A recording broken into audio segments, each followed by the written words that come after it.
Hello everybody, good morning and welcome to the United Stand. I'm Mark Goldbridge and this is your latest Manchester United news. Let's get into it. Lots to discuss. Is Ruben Amorim risking his job with some of these transfer targets we're being linked to? We now know the priority. Well, United Stand viewers knew the priority on Saturday morning, but it's interesting how most of the press have jumped onto that story 48 hours late. Just shows the source was correct. We'll talk about that. Also, Cunha. I was away in London yesterday. Two big things from that, actually. But first of all, I wasn't here for the breaking news that Cunha would be interested in a move to Manchester United. I don't actually think he is. I'd love him to be at United. He's my number one target, but I don't actually think he is. We've got the latest on the tour at the end of the season. Controversially, United will be playing 2 games in the final week of May, earning £8 million. We'll talk about that. Also, the CEO of Betis has been speaking about Antony. Rumours that Atletico Madrid could actually give us a fee that's a profit. We thought we were going to make a loss, but what do Betis think about that? Also, a couple of other things I want to talk about as well around the goalkeeper situation and also, some shocking stuff around the way United are treating fans, and yet we've got ex-players sat there slagging players off ahead of a big game and not talking about things that are impacting football fans, like them being moved from a ticket that they've had for 70 years to allow more hospitality at Old Trafford. But no, let's talk negatively about the players. Unbelievable. We'll talk about that. This is the United Stand community and definitely have your say. Okay, so look, first of all, I just want to say, look, we're not probably the best at blowing our own trumpet here on the United Stand. It's a community. Everybody's got an opinion. But on Saturday morning, the video is there. I said, I'd been told from the same source that told me about Amorim wanting to replace Onana, that Liam Delap was Man United's number one target, that they were confident they were going to beat Chelsea, that they were confident they were going to get a deal done, and that he was now their priority signing as a striker. Saturday morning show, United Stand, our own sourced information. Bada bing, bada boom. We drop it there. Some people believe it, some people don't. All day yesterday, multiple different news outlets, multiple different journalists of which you know the name, basically saying the same. Delap is Manchester United's priority transfer target. They're confident they can get a deal done. They've looked at everything, and this is the player that they want at Man United over Gyökeres, Osimhen, Sesko, whoever. Delap is the guy. So, first and foremost, congratulations to our community, because we had this story first from a very good source, and hopefully we're going to get more than that, because that's 2 already, and it's very difficult to get stuff out of United at the moment because it's always been Ornstein and Romano in the Ineos era. I have my reservations about Delap, but I'll tell you those in a minute. I think that, look, I don't believe that United have looked at Gyökeres and Osimhen and gone, no, we could get them, but let's get Liam Delap. I don't believe that for a start. And I don't think any of you or any of our fan base or any football fan is that stupid. There is no way on this earth that you walk down a road and somebody says you can pick whatever car you like, and you walk past a Ferrari, a Porsche, and then you see an old Volkswagen Golf and you go, I'll take the Volkswagen Golf. You're going to take the Ferrari or the Porsche. So we absolutely have not gone, I like you, Gyökeres, and we can afford you, but Liam Delap, come on down. We haven't done that. And we have to be honest with ourselves, because the people that are trying to spin that, I understand why the club are trying to spin it, because they don't want it to be out there that we're getting what we can afford, not what we want. But you can't spin it that we don't even want the Ferrari. We want the Golf. And, come on. Like, I get why we're going for Liam Delap. It's probably the best we can get. But let's not pretend we've snubbed Gyökeres or Osimhen to do this, because only idiots would do that. And although we might be idiots, I don't think that anybody is stupid enough to think that Sir Jim's gone best in class and gone, get me Liam Delap. We're getting what we can.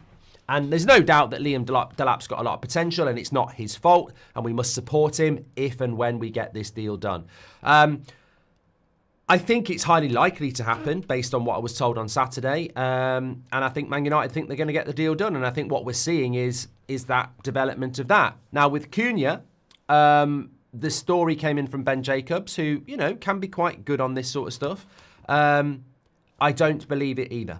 I was speaking to a few people last night in London, and not linked to this deal, like people in the industry, and we were talking about Cunha, and I just said, look, I really want this player at Man United. Really do. I think he'd be so transformative. I've said it to you, so I won't repeat why. But I don't believe it. I think this is just United fans wanting to hear what they want from Ben Jacobs and wanting to hear what I want to hear, that this player wants to come to Man United. But what I also hear is the same thing I've heard from Osman and his agent. Yeah, we like the idea of Man United. We like the idea of anything. We like the idea of as many clubs wanting us as possible so we can say this is the price. And I think that with Cunha, this is exactly the same. Yeah, we like the idea of Man United. Come and get me. Make an offer. Yeah, make an offer. And you make an offer. And you make an offer. And I think that will happen. And also, how can we be in a situation where we naively got going, yeah, we're going to do this deal, but then we're looking at Liam Delap instead of Gyökeres because we've got no money. We're broke. So I look at Cunha. It's a £62 million release clause. A release clause must be paid in its entirety. The only way around that is to pay more than the release clause and work out some sort of pay schedule. So we would have to give Wolves north of 62 million, and we haven't got the money to do that. So I don't see that happening either. We should be signing Cunha, Gyökeres, Frimpong, Costa, Ederson, but we're clearly not in a position to do that, and we've got a big game in 2 days where it sort of dictates even if we can do that, because we've got to win the Champions League. So, look, that's my thought on those deals. What I will say is, and again, it comes from some of the conversations I had last night, I'm quite worried about this, and I can only speak for myself. Spoke to a few people last night, loved the channel, loved the community. Some of them weren't even United fans, to be fair. From about 15 conversations I had down at Baller League last night, I would say every one of them there was at some point a conversation about Amorim, and I would say 70% of them were, I'm starting to get concerned about Amorim. Some people were talking about the style of play. They don't like the 3-4-3. That was a minority, 2 or 3. But the vast majority were like, some people were saying what Keele said in our chat, I think he'll be gone by Christmas. Some people were saying this transfer targets just aren't going to make a big difference when you look at everybody else. But a lot of people were like, this strategy that the club has, Amorim's their only hope. Like, Amorim is the only thing that is stopping this club from disintegrating, basically. And I thought, you know what? I was driving back from London last night, and I thought, you know what? You take Amorim out of the equation, we're not a happy. I mean, I'm not saying we're a happy fan base anyway, but you take Amorim out, what are we? He is the hope. He is the hope for Sir Jim. He is the hope for the players, and he is the hope for the fan base. And effectively, he is our only hope at this point. Effectively, it's all on the manager again, isn't it? Now, if we're not going to give the manager to do the very distinctive job he wants to do, and he can't do it, how long does this manager get before people go, this ain't it? And I'm already starting to sense that some people are looking 6 months, 12 months down the line and going, this ain't it. And this is what I mean about this. This is, the players that we're being linked to. Ultimately, I want them to do well. I back any player that comes to United, whether I agree with it or not. I didn't really want Lukaku. I didn't really want Matic. But, you get behind them, they're holding a Man United shirt up. And I'll always be honest about a player. I said it about Matic when we bought him. He's not the midfielder I want. I wanted somebody else at the time, but he's a Man United player now. We may as well get on with it. In fact, if I remember rightly, I was doing a live stream in the car as a passenger after a few pints. I'd have to watch that one back and remember what midfielder I wanted. But I will get behind the player. But there are reservations. I think that there is a gamble here. I see this morning that we're being linked to Tyler Dibling again because Southampton have been relegated. He's a gamble. He's an absolute gamble. He's a kid. He's a learner driver. He's very talented, but he is a gamble. Liam Delap is a gamble. I see people, quite rightly, doing little compilation clips of Liam Delap going, you know what, he's the sort of striker I want. Do you not understand compilation clips? It's hundreds of hours of the player playing compacted into 2 or 3 minutes of everything they've done well. You could do a compilation clip of Antony at Man United for 4 minutes and make him look like Messi. always keep that in your head. You could take a 3-minute clip of compilations of Antony at Man United and make him look like a £100 million player. But you know over the last 2 years he hasn't been that. But there will be 3 minutes easily of clips where he's made a good pass, he's gone past a couple of players, you cut it before he loses the ball, he's scored a couple of goals. Don't judge players on compilation clips. For the love of God, don't do it.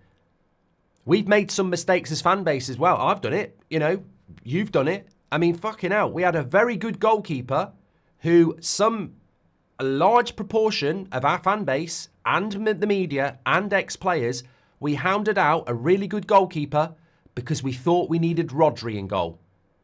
And we bought a ball-playing goalkeeper, and look at where we are now. We can't play out from the back, and he's not that good. So we have to be very careful about the next this, the next that, the compilation of this, the compilation of that. We've got to start looking at transfers and actually going, every bloody transfer is a gamble. Gyökeres would be a gamble. Vinicius Jr. would be a gamble. You know, Mbappe would be a gamble. I've seen Fernando Torres be the best striker in the Premier League at Liverpool, go to Chelsea and flop in the same league. So anybody's a gamble, but it's the percentage of gamble that United can narrow down. If you bring Gyökeres or Osimhen in, cost you a little bit more money, but the chance of success is higher. You bring in Jonathan David, Liam Delap, the chance of success, it might be cheaper, but the chance of success is less because they're not as good players. And I just think we're walking into the window on smoke and mirrors again. We're walking into the summer transfer window on PR and spin. Oh, let's just get the fans excited enough to buy the shirt, and then when it goes wrong and the window's closed, they won't be able to do anything about it. But we'll be mid-table again. We bought in a manager who is, you know, it's wearing thin, let's be honest. We've brought in a manager who most of us really like, who speaks really, really well, who has a definitive, modern style of football, and we're not delivering him the tools.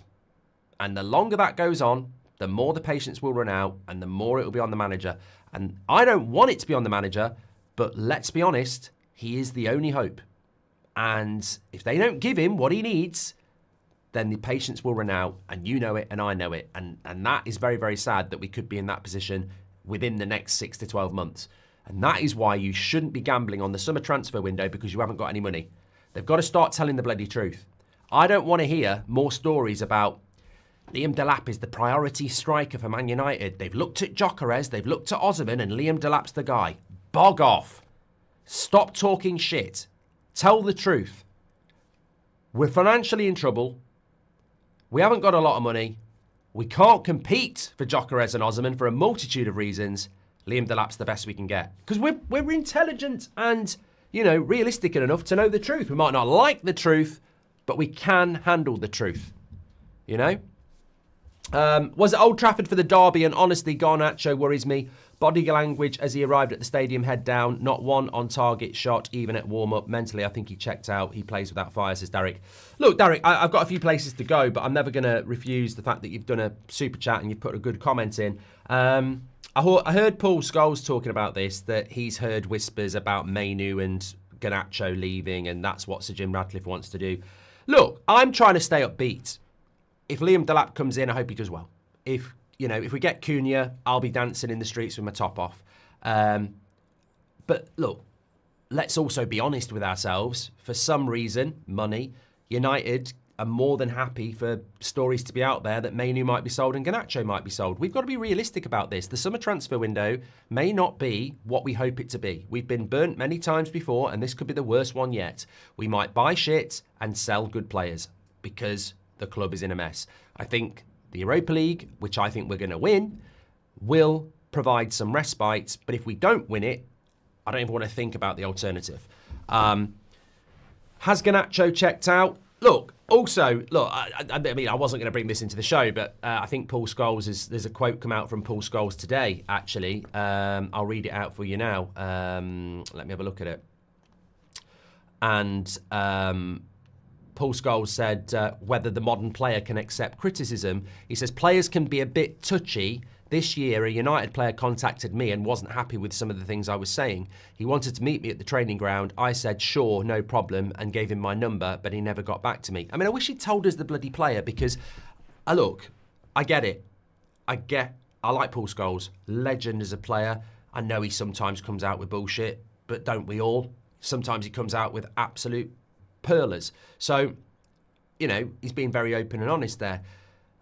The problem is, we all go, well, who's the player? And it's a bit like the news story.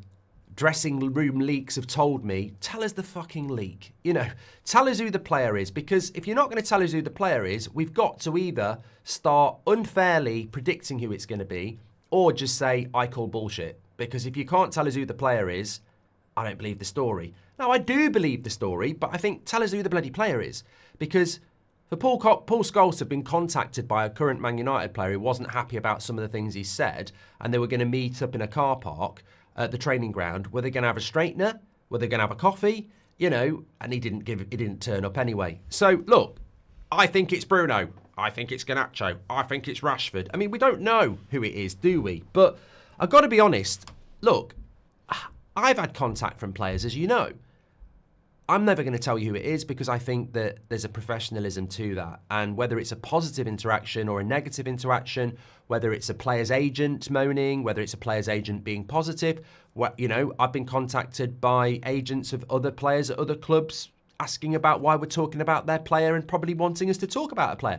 That, it's a world.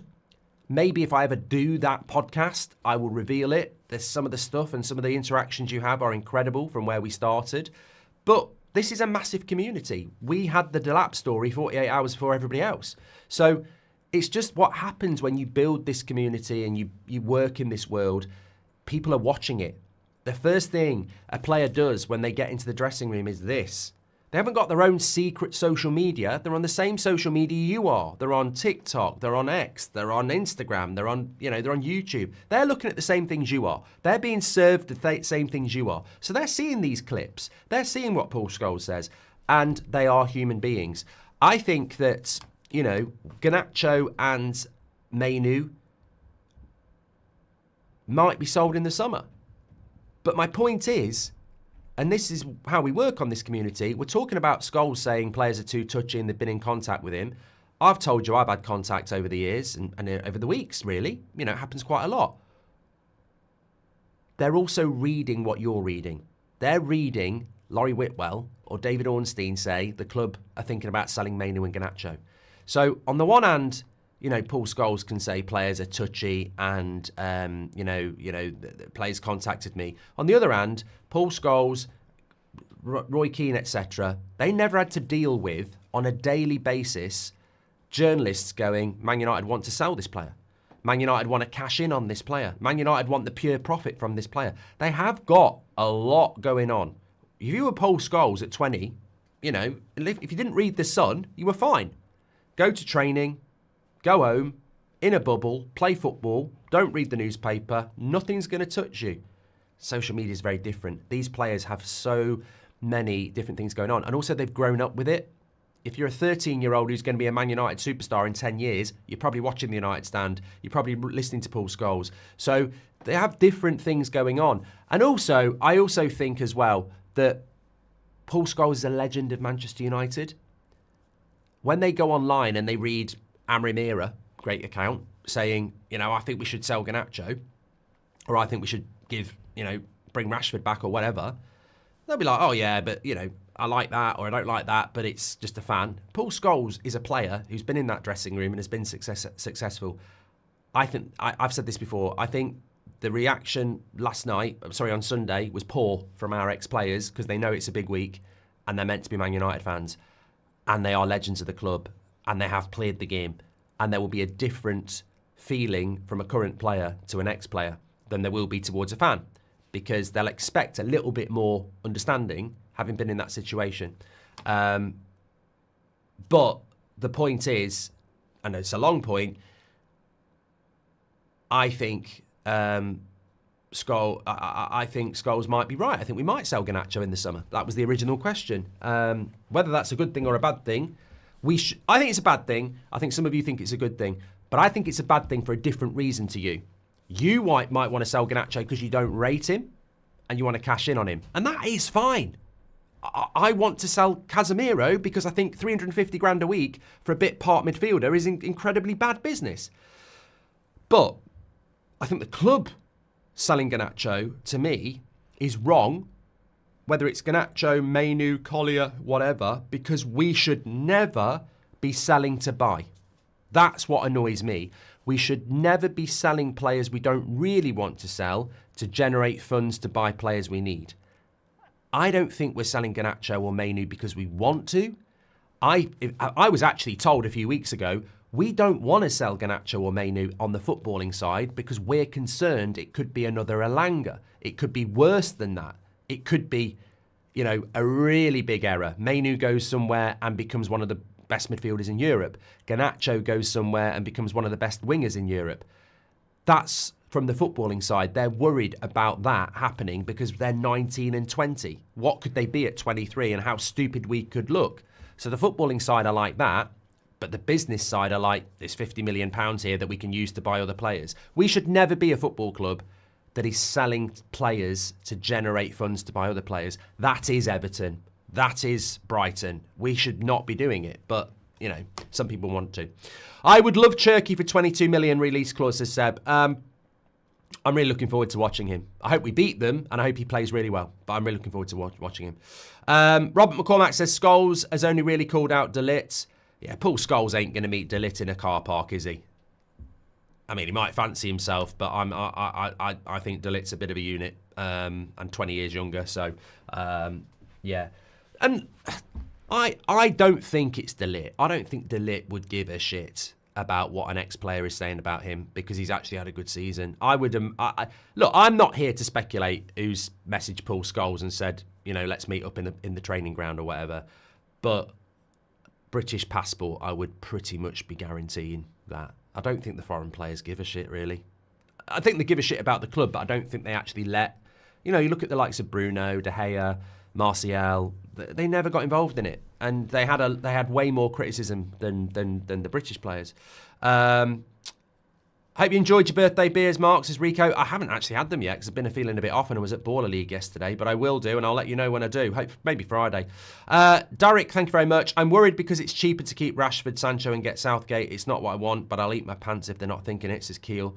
I tell you what, if they bring Southgate to this football club, United Stand will be toxic, will be negative from day one. I just won't tolerate it. Well, I'll have to tolerate it, but, I'm not going to try and find a positive. That would be the final nail for me. Delap is a good player, but the Ineos push feels like it's the cheaper option. Him being British helps. A possible poster boy if we sell Mainu and Rashford. PR is always on the ownership's mind, says Patrick. Patrick, if we buy Delap, I will back him.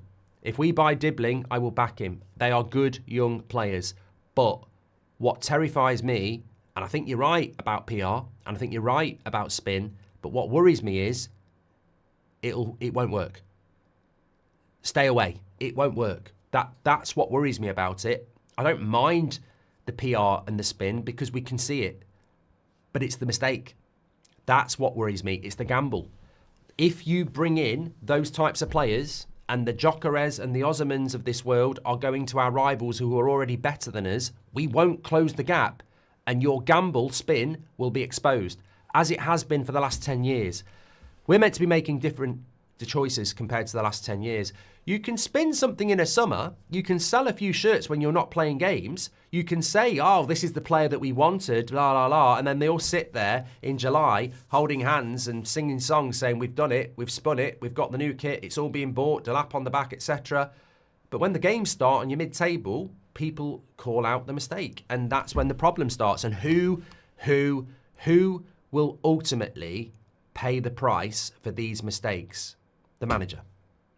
If we are sat in late November in 10th with these signings, it will not be Sir Jim Radcliffe, it will not be Joel Glazer, it will not be Omar Barada, it will not be Jason Wilcox. under pressure on every call-in and on every post-match game, it will be Ruben Amorim. And I think as fans, this is not anti-signing these players. They are a victim of circumstance. This is eyes wide open. We saw it after the game against Man City. Preparation for Amorim out. That's what that was. That's what that criticism was. It was unfounded, it was unfair, and it was weird. But it's just laying foundations for the cycle that we all know exists. And how many managers at Man United have ultimately paid the price, but can sit there and go, in their memoirs, when the NDA has fallen out, how many of them can sit there like Ollie and go, one bad apple in the bowl ruins the bowl? Like Mourinho, there's 3 players at that club I tried to solve in the first 6 months, and they're still there now. You know? Van Gaal didn't get loads of play. We already know every manager that's been sacked didn't get the players they wanted.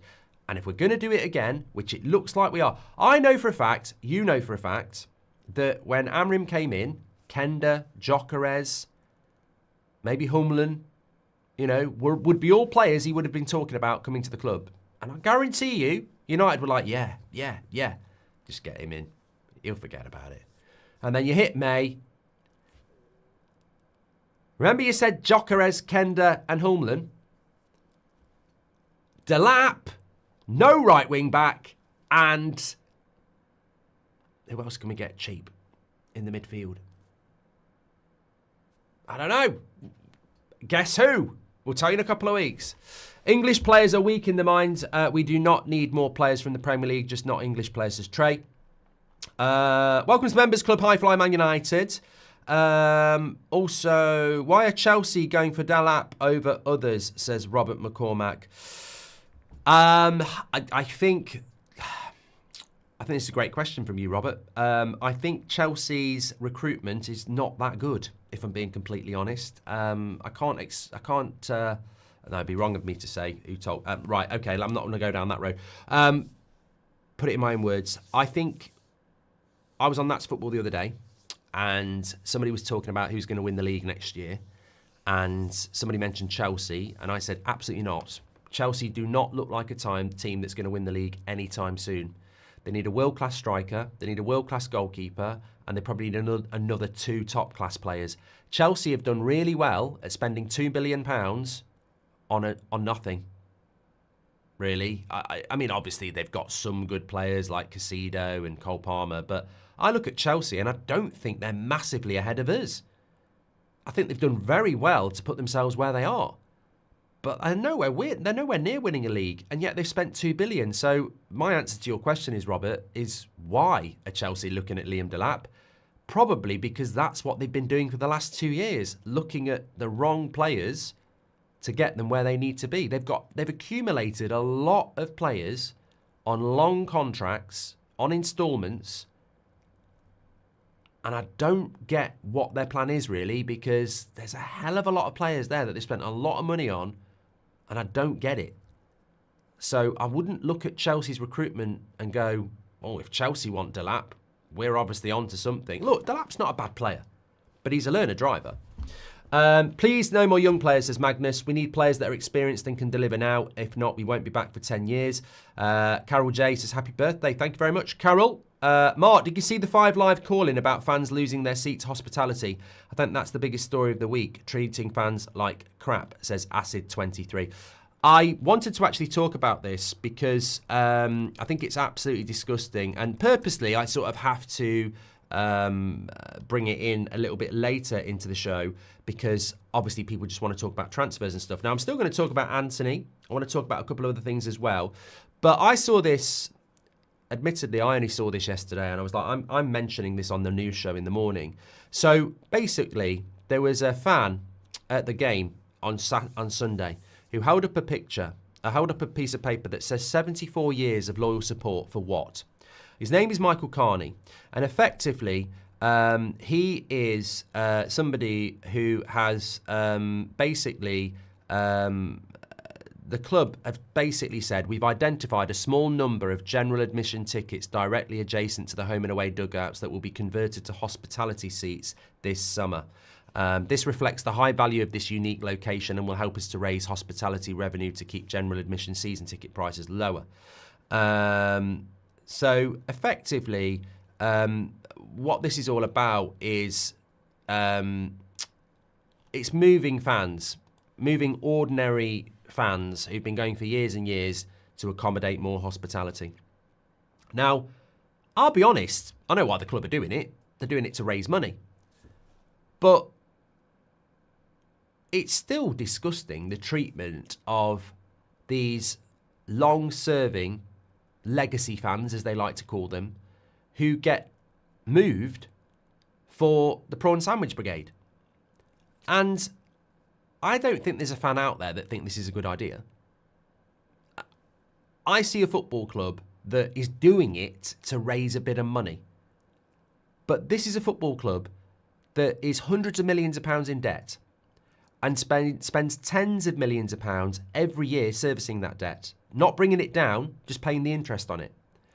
So it's always going to fall on deaf ears with me and many others when they try and justify moving long-serving, loyal Man United fans out of an area where they've sat for years so that they can bring in some hospitality people and their prawn sandwiches to raise a little bit more money. And yet, that money they'll raise is minuscule compared to the tens of millions and hundreds of millions that go out of that football club because of debt. You can't say we're going to move these loyal fans to save a tenner whilst you're leaving the electric and gas running 24 hours a day, wasting it, that's costing you hundreds. And that's the problem with this. United are on the thinnest of ice trying to do this and justify this. And my question is, why does it take Simon Stone in the BBC to write an article about it today? Why does it take fan groups? Why does it take the United stand to highlight this? And yet, Roy Keane came up with the bloody prawn sandwich brigade statement decades ago and sits there with Gary slagging off the players and slagging off the manager after a 0-0 draw, which many people don't really understand because actually, contextually, it was one of our better performances this season. And yet, there is a story that fits in perfectly with your amazingly superb prawn sandwich comment from all those years ago. It's there on a plate. You're at Old Trafford. You're an ex-Man United player. You're a legend of the club. Fans are being moved for the prawn sandwich brigade. You've got nothing to talk about after a Manchester derby. Instead of going after the players, why not go after the club for doing that to fans that were watching you all those times and are now being moved away for the prawn sandwich brigade to raise a little bit more money when the club's in fucking debt? And I think, this is the problem with modern football. I think the mainstream is so bloody scripted, it's unreal. They don't talk about refereeing, they don't talk about officials, they don't talk about the real problems. It's like a bloody comic. It's like a pantomime. In fact, sometimes I think on Sky, they should get their 3 pundits and dress them up as Mother Goose, Buttons and Cinderella, because it's just pantomime opinion. There's real issues going on at this football club. Real issues.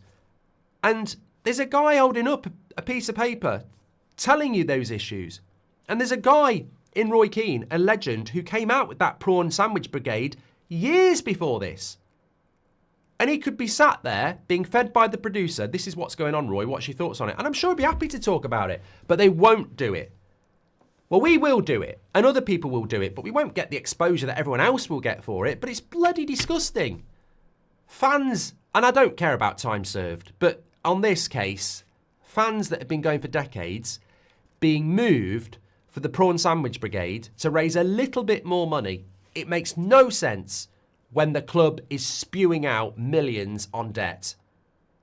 And that's where this football club is heading. And that's why fan groups like the Red Army and the 58 and others are very concerned about this, type into chat GBT and give me pictures of a stadium that will get everyone excited. That's not a football ground. That is an event arena. And that will change even more what Man United's all about. But they are looking to erase, if you're a football fan of Man United and, Every little bit of spare money you've got goes on going to watch Man United, but when you go there, you get there, you don't buy a programme, you don't have a pint, you know, everything, all your hard-earned money is so you can go and watch Man United. They don't want you. They don't want you. They want, you know, Stephen and Catherine from, you know, Chester, who sort of like football, but, you know, want to make a day of it. You know, we'll go to the restaurant before, you know, we'll buy some merchandise for Jonty. You know, we'll stay afterwards and, you know, we'll have a few more drinks. You know, that's the fan they want. They don't want the hardcore fan who ain't got any money to spend other than on the ticket.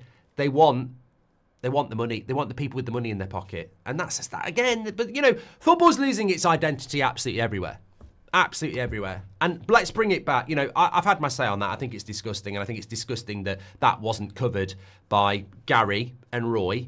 Roy because he started the Prawn Sandwich Brigade stuff, and Gary because he's meant to be the Prime Minister of Football.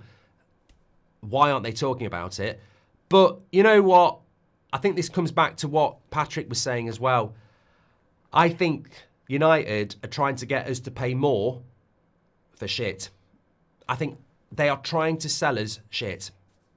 There was a time when United used to win the league and be looking at the best players. And now we're a mid-table club and they're trying to convince us that mid players are going to get us back because they've got to keep the money coming in.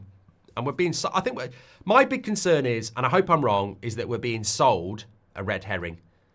And I wonder, I just wonder what Ruben Amorim really thinks, because he's got to work a miracle here. And the more I talk to people, yourselves and people when I'm out and about, the more I'm starting to realise that everything stands and falls on Amorim again, as it did with Ten Hag, as it did with Ollie, as it did with Mourinho. It all stands and falls on the manager. If he can't work a miracle, it all falls apart. Because they're not delivering him the A-star players. And they're not removing the players that need to go. And the money isn't there to invest in him. And he won't get the time. So it's going to stand and fall on a manager again. And we're meant to be moving away from this. You know, if Amorim fails and they replace him, we'll still have Wilcox, we'll still have Favell, we'll still have Barada, we'll still have Sir Jim, we'll still have Sir Dave. That's not much meant to be happening here. Gary Cottrell said United top 4 next season, says Rajaf. Who's Gary Cottrell? Seriously. Who is he? What do you think, Rajaf? I know who you are. Are we getting top 4 next season? Who's Gary Cottrell? I don't fucking know. You tell me what you think, top 4. Elroy says, hi Mark, do you think Amorim could be protecting his former players from coming to the shit show at Man United? And please call my friend Dennis a prat. Look, Elroy, if you wanted to get, and I don't believe in this, but if you wanted to get really, you know, conspiracy driven, he's only got 2 years left on his contract. He'll never do those 2 years if he's not getting a new contract. He'll either be gone next summer or he'll get a new contract. Nobody goes into the final year.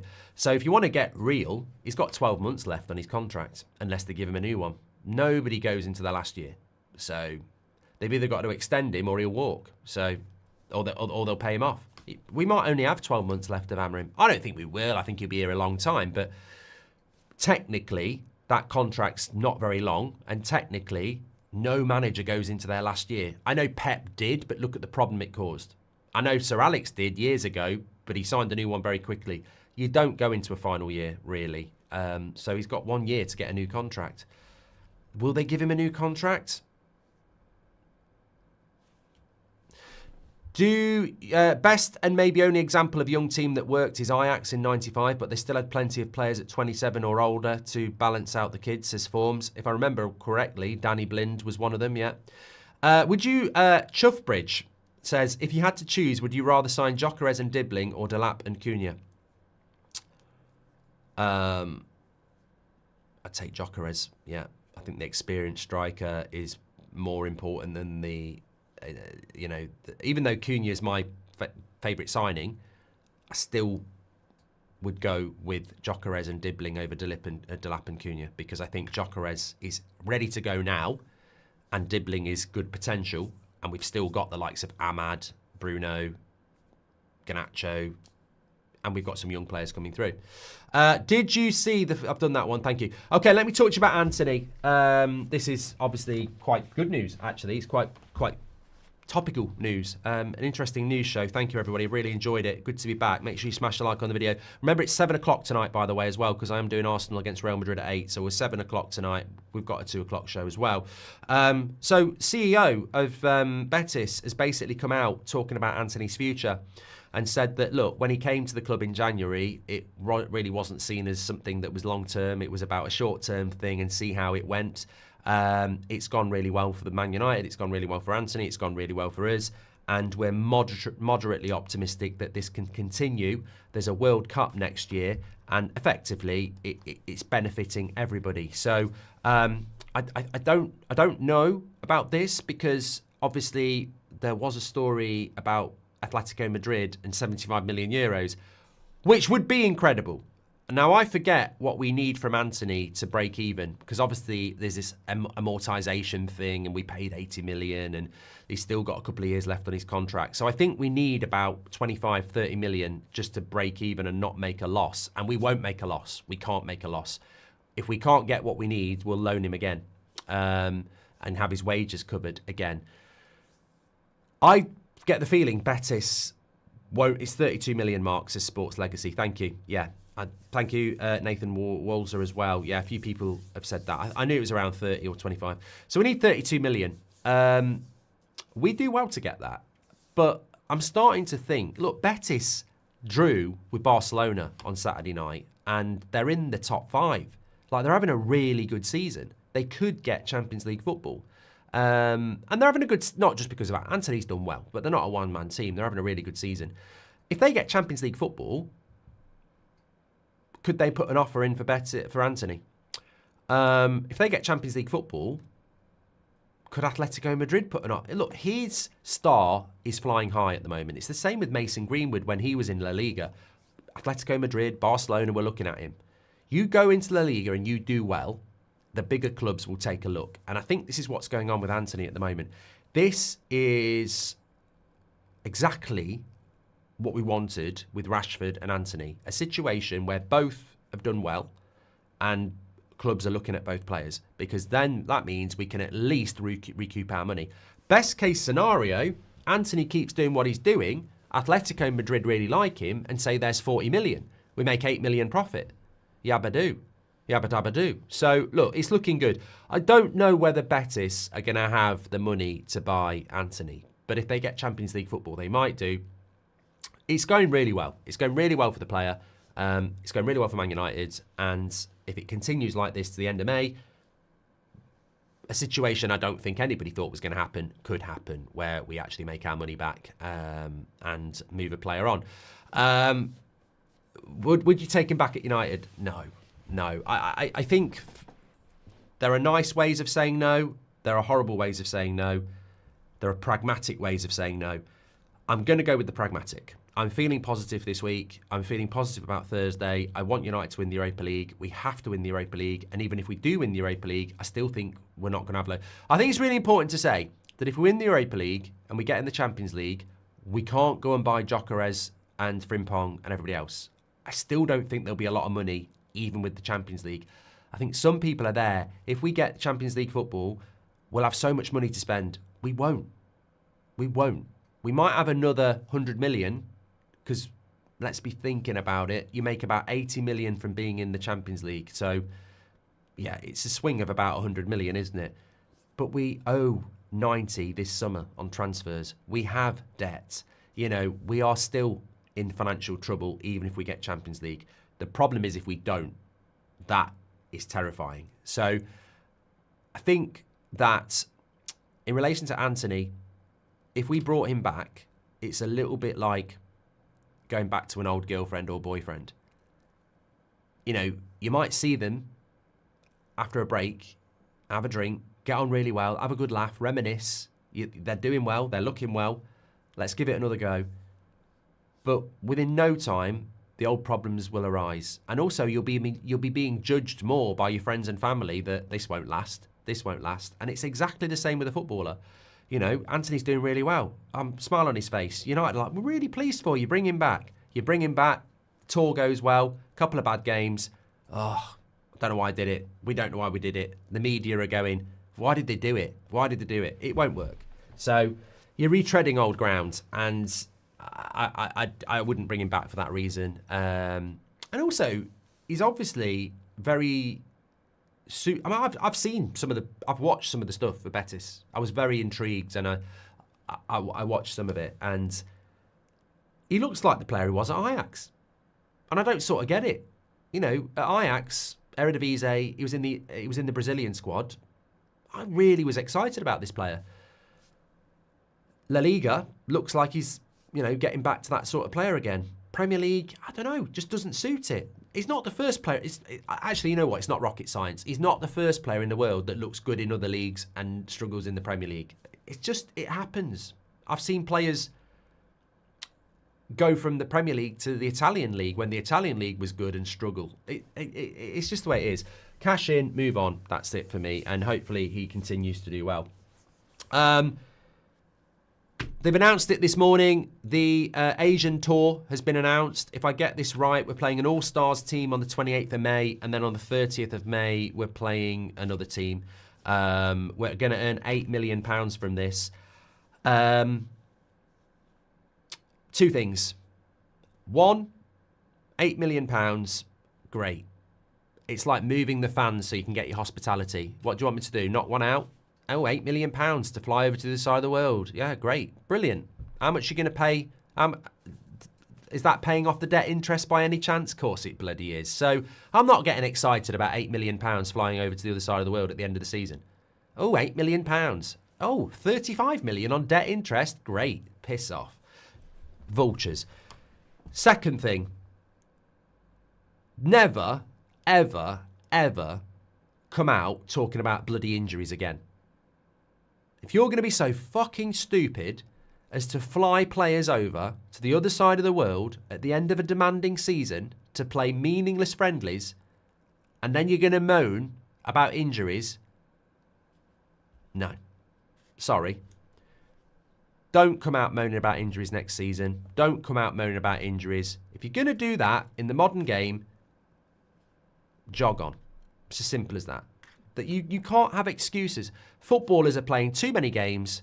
Look, they get paid ridiculous money, and I know it irritates some people that they're pampered, they're spoiled, whatever. But they're also human beings.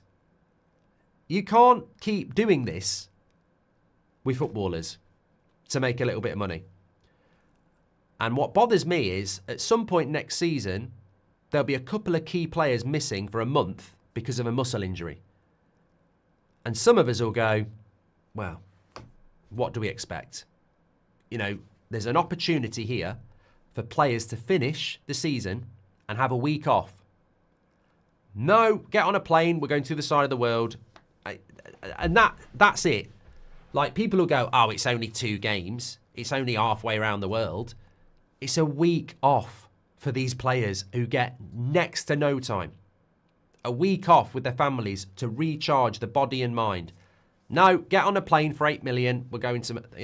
And look, the US tour is the same, if I'm being honest. The US tour is a lot of travel, and you'd be better off being at Carrington every day, playing Rochdale and Stockport, and not travelling and the players going home. I understand the US tour is amazing, and going to Asia is amazing for our amazing football fans. I understand that. That's separate. It's great that people get to see Man United. Brilliant. But do these things help the players, or does it help a greedy club? It helps the greedy club. It doesn't actually help the players. And I understand the pre-season tour because you're trying to get fit. But at the end of a season, you know what? It's silly. We might not be taking the senior players, and if we're not taking the senior players, why are people buying bloody tickets? So I would be stunned if we're not taking the senior players. And as I said, it's madness. And I've got to be consistent. I said this on our podcast last year about Spurs and Newcastle doing it. I thought it was preposterous. I thought Spurs and Newcastle were fucking stupid. Well, we've gone and done it. So I'm happy to sell Antony, but I still feel we are hard on him. He had big moments when we needed it. He teamed up well with Delap and Ahmad, bless him. No, Keel, I disagree. Well, maybe we're on the same team and everyone else is wrong. I like Antony. I always stuck up for Antony. I like Antony. I think he had a really, really unfair ride. I mean, he did that fidget spinner thing, and the press decided they hated him. And you know, certain radio stations, certain media outlets, certain ex-players were on him from day one and treated him like shit. And I always liked Antony, and maybe I felt protective of him because they were bullying him, but the bottom line is he wasn't good enough as well. You know, two things can be right. I liked him, I wanted him to do well, but he wasn't good enough. You know, and I wish him all the best. He is a reporter on Sky, says Rajaf. I personally think maybe top 6. Oh, Gary Cottrell is a reporter on Sky. Okay. I personally think maybe top 6. If the players we bring in this window can deliver, even then I think we need more time. Mate, you're asking me to make a ridiculous prediction here then. So apparently this Gary Cottrell has said Man United will get top 4 next season. I mean, this is just a shot in the dark. This doesn't mean anything. Let us know in the chat where United will finish next season, whether you're watching live or not. I'm going to avoid the chat. My prediction next season with United is Liverpool, Arsenal. You've got to work on who's going to be better than you. Liverpool, Arsenal, maybe Man City. Hopefully they'll get charged. 3.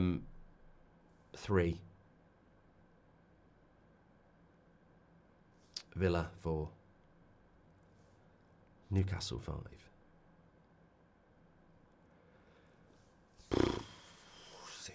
Somewhere between 6th and 8th. Yeah.